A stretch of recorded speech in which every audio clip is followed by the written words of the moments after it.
Akıl, insanı diğer tüm yaratıklardan ayıran o kutsal hediye. Bizi yıldızlara ulaştıran, medeniyetler kurduran, sırları çözdüren o muazzam güç.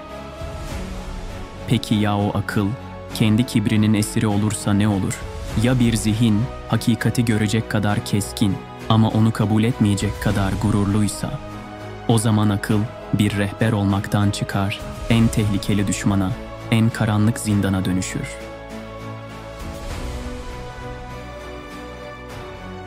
Bu, tarihin gördüğü en büyük zihinsel intiharın hikayesidir.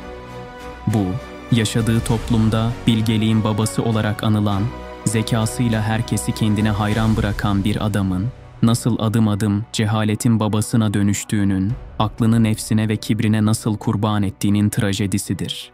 Bu, Hazreti Muhammed sallallahu aleyhi ve sellemin peygamberliğini içten içe tasdik ettiği halde, sırf kabilecilik gururu yüzünden onu inkar eden, İslam'ın ilk kadın şehidinin kanını kendi elleriyle döken ve en sonunda en güvendiği ordusunun başında, zafer duaları ederek çıktığı Bedir Ovası'nda, tarihin gördüğü en aşağılayıcı sonlardan birine sürüklenen, bu ümmetin firavunu, Ebu Cehil'in kan ve kibirle yazılmış, ibret dolu öyküsüdür. Hazırsanız, zamanın perdesini aralayalım ve bir aklın kendi kendini nasıl yok ettiğine tanıklık edelim.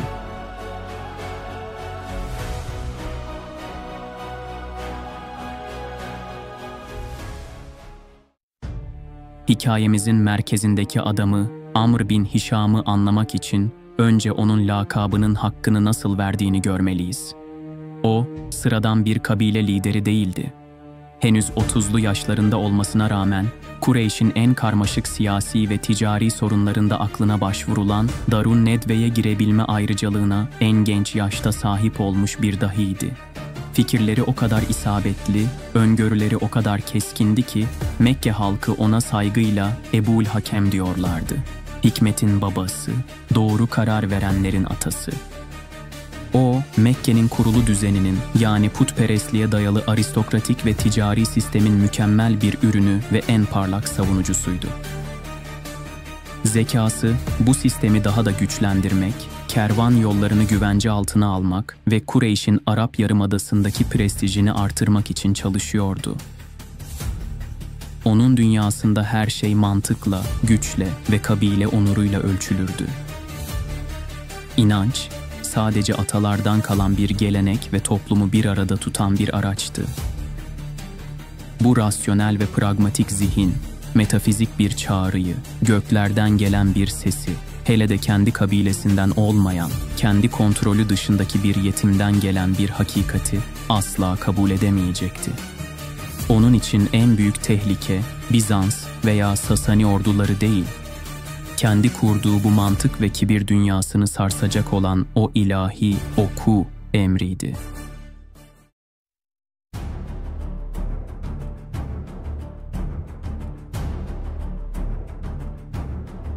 Ebu Cehil'in inkarı basit bir cehaletten kaynaklanmıyordu. Tam tersine, o, hakikatin sesini duyan, onun gücünü hisseden ama onu boğmayı seçen biriydi. Mekke'de herkesin bildiği bir sırdı bu. Ebu Cehil, Ebu Süfyan ve Ahnes bin Şerik gibi Kureyş'in liderleri, geceleri ayrı ayrı, birbirlerinden habersiz, Peygamber Efendimizin evinin etrafında gizlenir, onun o eşsiz Kur'an tilavetini dinlerlerdi. Sabah olduğunda dönüş yolunda birbirleriyle karşılaşır, utanarak birbirlerini bir daha yapmamaları için uyarır ama ertesi gece yine aynı yerde buluşurlardı. Çünkü duydukları şeyin bir insan sözü olmadığını, içinde karşı konulmaz bir büyü ve hakikat olduğunu biliyorlardı. Bu, onların aklının anladığı ama kalplerinin ve kabileci gururlarının kabul etmeyi reddettiği bir gerçekti. Bu iç çatışma Ebu Cehil'i daha da saldırganlaştırıyordu. Kendisine, "Ey Ebul Hakem, sen ki bilge bir adamsın, Muhammed'in söyledikleri hak mı, batıl mı?" diye sorulduğunda, verdiği o tarihi cevap, onun trajedisinin bir özetiydi. Biz, Mahzumoğulları ve onlar, Haşimoğulları, şerefte hep yarıştık. Onlar sofralar kurdu, biz daha büyüğünü kurduk. Onlar cömertlik yaptı, biz daha fazlasını yaptık. Tam diz dize, at başı giderken, şimdi onlar kalkmış, içimizden bir peygamber çıktı, ona göklerden haber geliyor diyorlar. Vallahi bu şerefi onlara asla vermem, ömrüm oldukça onu yalanlayacağım. Bu, hakikati aklıyla gören ama kibriyle reddeden bir adamın ilanıydı. Bu, bilgeliğin babasının bile bile cehaletin babası olmayı seçtiği andı. Artık onun için savaş, hakikatle değil, Haşimoğullarıylaydı. Mesele din değil, kabileler arası bir prestij savaşıydı.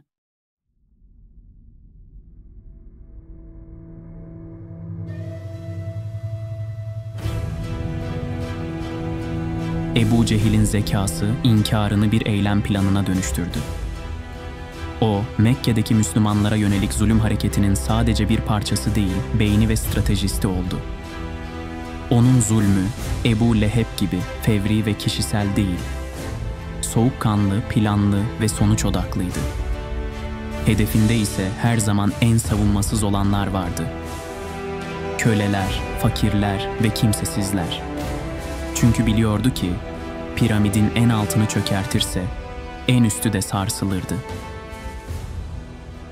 Bu stratejinin en vahşi sahnesi, Yasir ailesinin dramıydı. Hazreti Yasir, karısı Hazreti Sümeyye ve oğulları Hazreti Ammar, bu mübarek aileyi öğle sıcağının en kavurucu anında Mekke'nin kızgın çöllerine yatırır, üzerlerine kayalar koyar, onları aç ve susuz bırakırdı. "Gördünüz mü? İşte Muhammed'in size vaat ettiği cennet bu mu?" diye alay ederdi.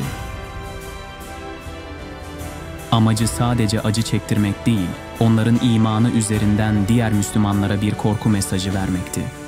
Ancak Hazreti Sümeyye'nin tüm işkencelere rağmen yüzüne karşı imanını haykırması, o çelik gibi sinirlerini bozdu.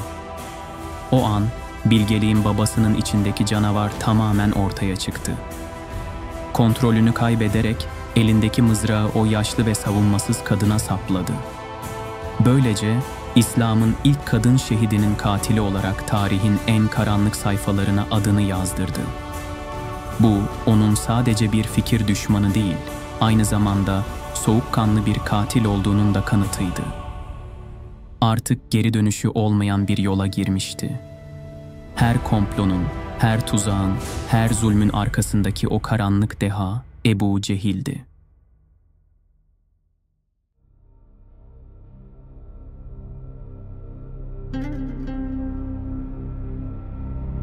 Yıllar bu zulüm ve direnişle geçti. Hicretin 2. yılında kader tüm hesapların görüleceği yeri belirlemişti. Bedir kuyuları.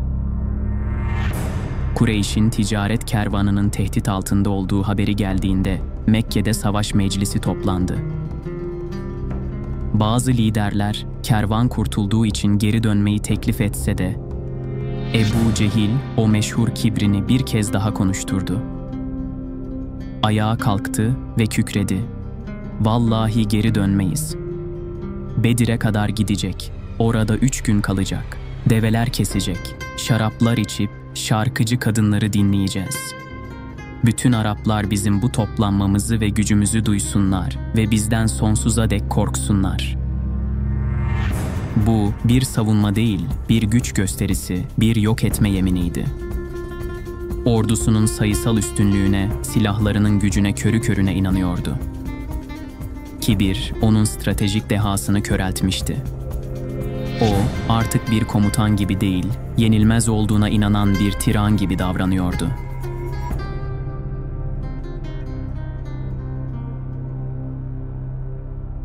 Savaş meydanına vardığında iki ordu karşı karşıya gelince son ve en büyük hatasını yaptı.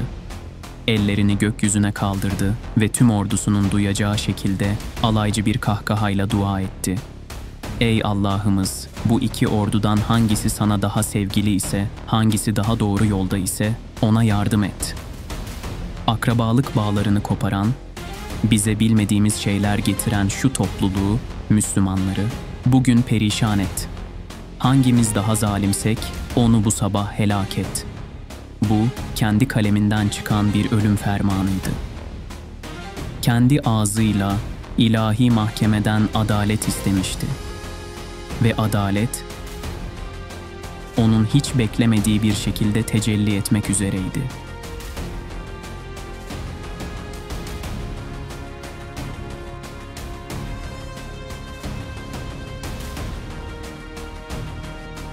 Savaş başladığında Ebu Cehil en korunaklı birlikteydi. Etrafı en cesur savaşçılarıyla çevriliydi.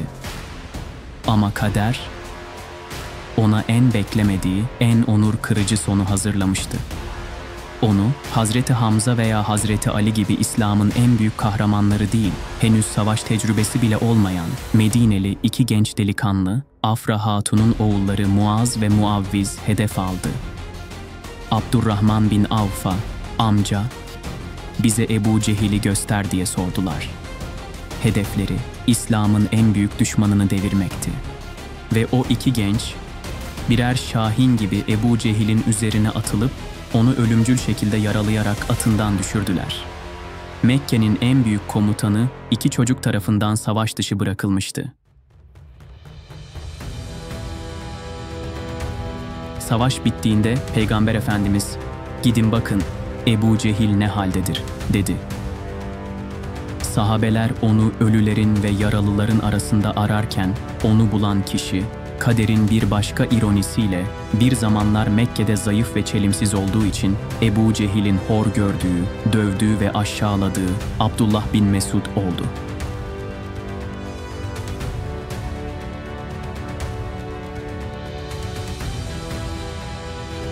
Abdullah bin Mesud, can çekişen Ebu Cehil'in o heybetli göğsünün üzerine çıktığında, cehaletin babası son bir kibirle gözlerini araladı. Aşağılayıcı bir sesle, "Ey koyuncuk çobanı, ne de yüksek ve zor bir yere tırmanmışsın," dedi. Abdullah bin Mesud o tarihi cevabı verdi. "İslam, insanı yüceltir ey Allah'ın düşmanı." Ardından sordu, "Gördün mü Allah seni nasıl rezil etti?" Ebu Cehil son nefesinde bile pişman değildi. "Zafer kimin oldu?" diye sordu ve son sözleri, "Muhammed'e söyle, ona olan düşmanlığım ölürken bile arttı" oldu.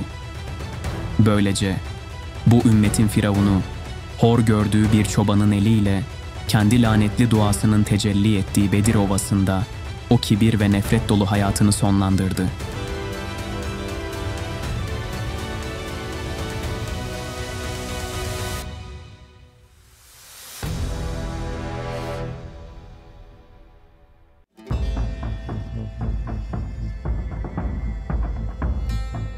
Ebu Cehil'in hikayesi, zekanın ve bilginin hidayet için tek başına yeterli olmadığının en büyük kanıtıdır. Akıl, eğer kibrin, hasedin ve taassubun emrine girerse, en keskin kılıçtan daha tehlikeli bir silaha dönüşür. Ebu Cehil, hakikati aklıyla gördü ama kalbiyle onu boğdu. O, bilmediği için değil, bilmeyi ve kabul etmeyi reddettiği için cehaletin babası oldu. Onun aşağılayıcı sonu bize çağları aşan bir ders verir. Gerçek bilgelik, çok bilmek değil, bildiği hakikate teslim olabilmektir.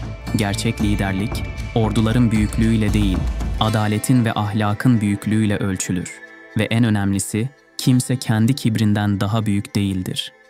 Eninde sonunda her firavun, kendi kibrinin denizinde boğulmaya mahkumdur.